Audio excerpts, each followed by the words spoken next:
आज all India केमिस्टच्या वतीने माननीय आप्पासाहेब शिंदे यांच्या मार्गदर्शनाखाली एक दिवसाचं बंद सर्व केमिस्ट परिवाराच्या वतीने आज करण्यात आलेला आहे.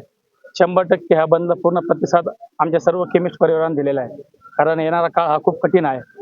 ऑनलाईन फार्मसीमुळे आज नवीन तरुण पिढी बरबाद होण्याच्या मार्गावर आलेली आहे. आम्हाला ज्या काही नियमाटी सरकारच्या वतीने लागू करण्यात तशा काही कोणत्याच नियमावली ऑनलाईनसाठी नसतात. कारण कोणतीही गोष्ट सहज तरुण पिढीला आज उपलब्ध होण्यामुळे आज तरुण पिढी याच्यामुळे बरबाद होण्याच्या मार्गावर आलेले आहेत.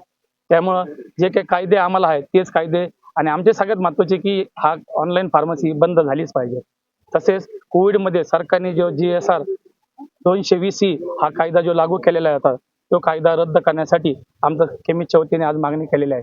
तसेच जे कॉर्पोरेट कंपन्या आहेत त्यांनी आज जे डीप डिस्काउंटिंग चालू केलेलं आहे त्याच्यामध्ये काही स्पुरियस ड्रग म्हणजे डुप्लिकेट औषधाचं प्रमाण खूप मोठ्या प्रमाणात आज बघायला भेटू राहिले. त्याच्यामुळे सर्वसामान्यांचं आरोग्य हे धोका देण्याच्या मार्गावर आलेलं आहे. तेही आपण बंद करण्यासाठी आम्ही सरकारला विनंती केलेली आहे. त्यामुळं आम्ही सरकारला एक विनंती करतो की येणाऱ्या काळामध्ये हा आमचा छोटा केमिस्ट हा उद्ध्वस्त होण्याच्या मार्गावर आला आहे.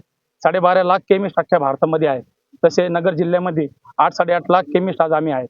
आज आमच्यावर अवलंबून असलेले सर्व कामगार, आमचे परिवार आज हे सर्वांवर आज एकदम जीव धोक्यात आलेला आहे आणि येणारा काळ हा सर्वांसाठी आमचा धोक्याचा झालेला आहे. त्यामुळे सरकारने याच्यावर चांगला विचार करून एक चांगला निर्णय घ्यावा हीच मी सरकारला विनंती करतो.